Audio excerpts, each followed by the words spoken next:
kesalahan Panji Gumilang ini mungkin agak sedikit bersifat sensitif ketika dia menyentuh ranah-ranah keimanan, terutama ketika pernyataan dia tentang bahwa Al-Quran itu bukan kalamullah.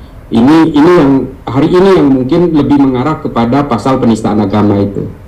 Selama ratusan tahun sudah diyakini bahwa Al-Quran ini betul-betul kalamullah, dan hari ini Panji Gumilang menampik itu. Meskipun pemikiran Panji Gumilang ini bukan yang pertama, banyak sekali pada zaman abad-abad ke-10, abad ke-11 hingga abad pertengahan, banyak sekali para pemikir, terutama kalangan yang skeptis terhadap Islam itu punya pemikiran yang sama, terutama dari kalangan Mu'tazilah ya, seperti Al-Ruwandi, Ar-Razi, Al-Ma'arri, ini banyak sekali.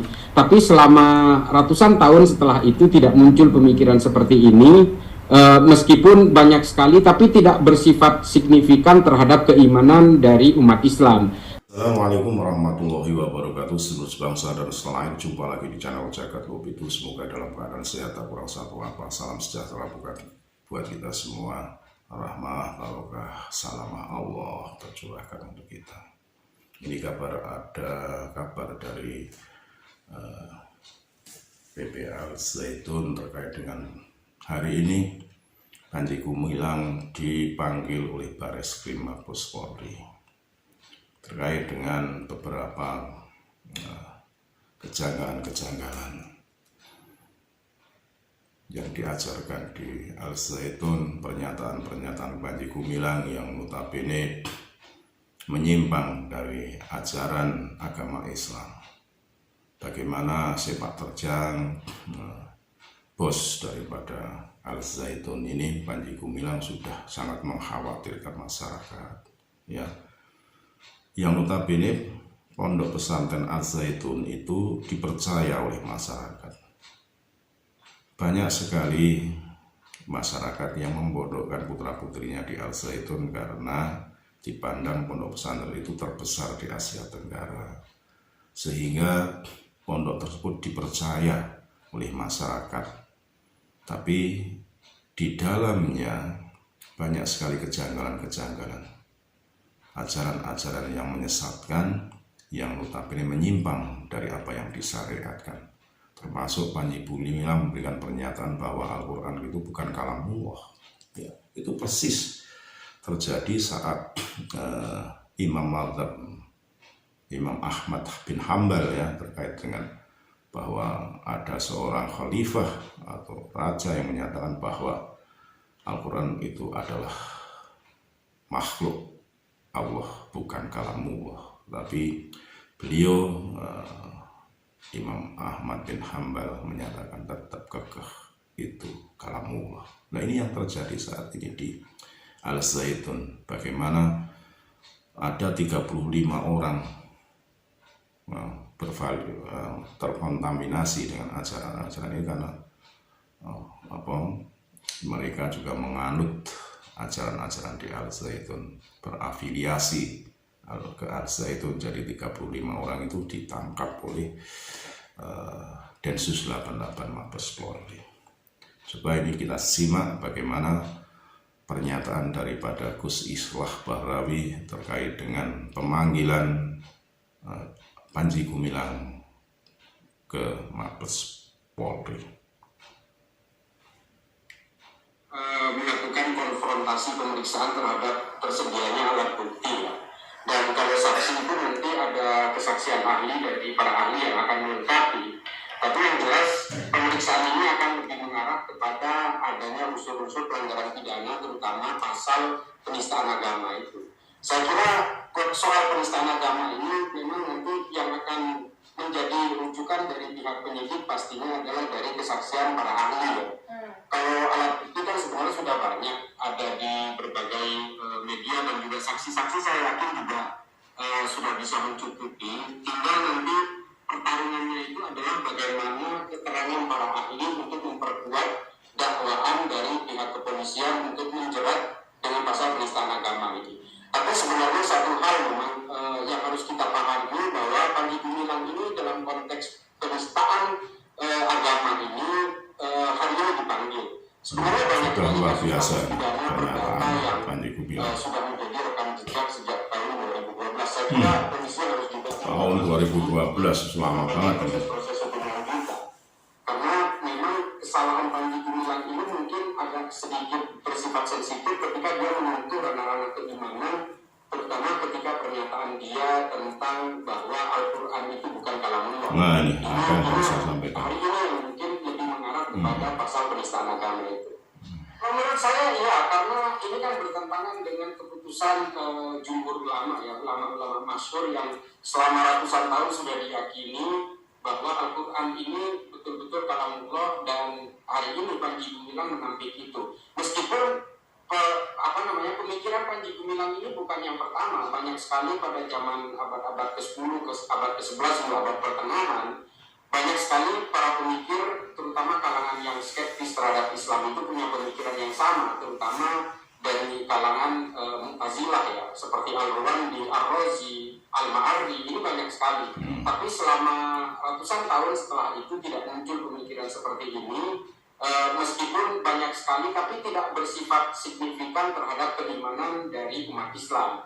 Nah, persoalannya adalah Panji Gumilang mempunyai pemikiran ini kan bukan berdiri sebagai seseorang yang antah berantah, kalau saya bilang. Dia bukan orang bebas, tapi dia membawahi sebuah lembaga pendidikan dengan santri yang jumlah ribuan, alumni dengan jumlah ribuan, dan banyak sekali cangkang-cangkang yang berada di sekitar Panji Gumilang ini. Jadi ini sangat signifikan terhadap pemahaman agama yang harus diluruskan. Makanya ada celah-celah hukum yang bisa dikenakan kepada Panji Gumilang untuk diluruskan pemikiran ini supaya tidak mengkontaminasi umat Islam yang lain, karena dia punya lembaga pendidikan besar. Nah ini yang harus betul-betul fokus, dan menurut saya ini sudah memenuhi pasal penistaan agama sih. Sebenarnya penegakan hukum ini sudah merupakan cara yang paling jitu untuk memberikan sebagai celah pintu masuk terhadap upaya pembinaan. Kalau saya bilang pembinaan, kalau kita mau masuk lewat jalur kurikulum di Al-Zaitun misalnya, ini sangat menurut saya agak susah ya, karena selama ini kan Al-Zaitun menggunakan kurikulum normatif dari negara. Bahkan kadang-kadang juga Panji Gumilang sendiri menyatakan dia cinta negara dan sebagainya. Padahal rekod dari Undang-Undang Teror nomor 5 tahun 2018 pun sudah banyak mencukupi. Misalnya ada 35 orang yang terafiliasi dengan Panji Gumilang di Al-Zaitun yang sudah ditangkap oleh Densus 88 misalnya.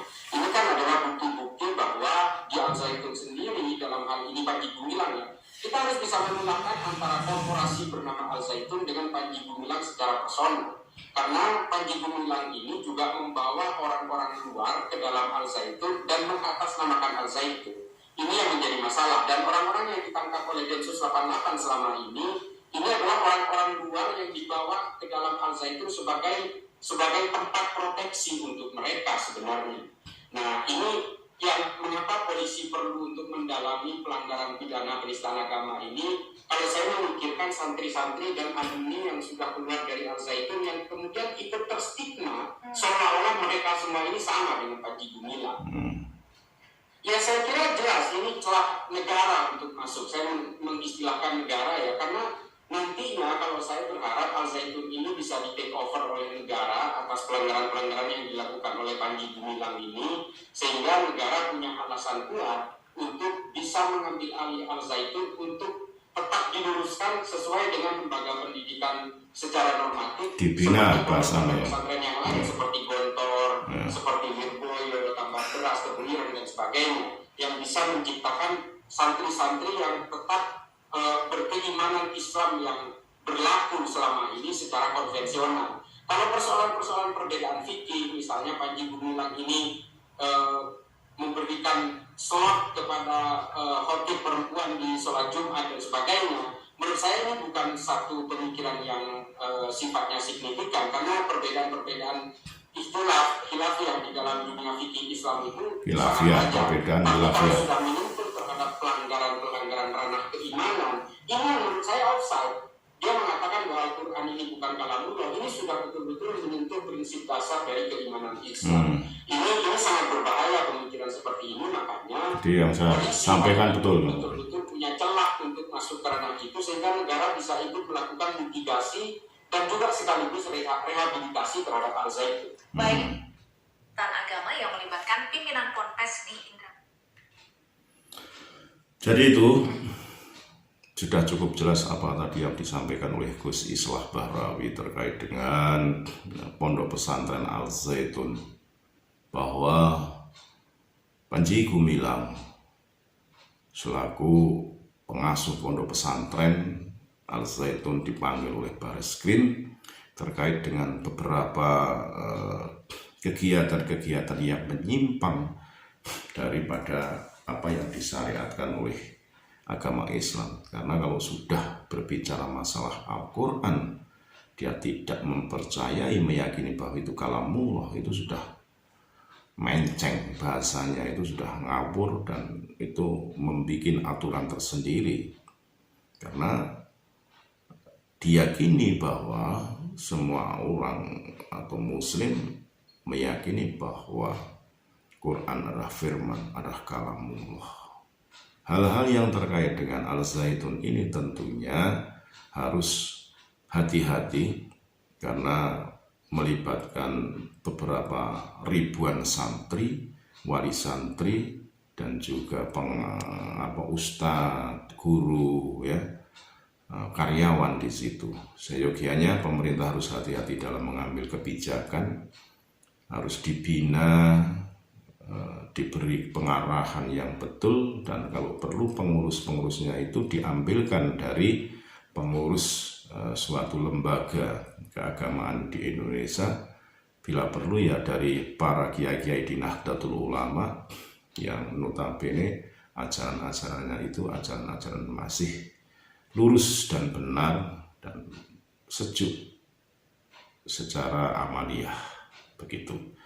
Jadi intinya pada hari ini Panji Gumilang dipanggil oleh Bareskrim Mabes Polri, dan yang sudah terjadi ada 30 orang yang berafiliasi ke Al Zaitun ditangkap oleh Densus 88. Semoga ini menjadikan pembelajaran buat kita semua, dan kita menunggu berita selanjutnya bagaimana pemerintah mengambil sikap terkait dengan untran-untran, bahasanya untran-untran yang terjadi di Al Zaitun terkait sosok Panji Gumilang yang notabene luar biasa kuat dan hembusan angin tidak tersentuh oleh hukum. Nah ini pemerintah sudah bersikap lewat Mabes Polri memanggil Panji Gumilang untuk dimintai keterangan. Dan bila mana itu nanti menyimpang, tentunya akan berkaitan dengan hukum. Nah, bisa saja nanti terjerat oleh pasal-pasal yang ada di Indonesia ini. Saya kira itu yang perlu saya sampaikan. Segala hilaf mohon maaf. NKRI Agama Nusantara milik kita. Assalamualaikum warahmatullahi wabarakatuh.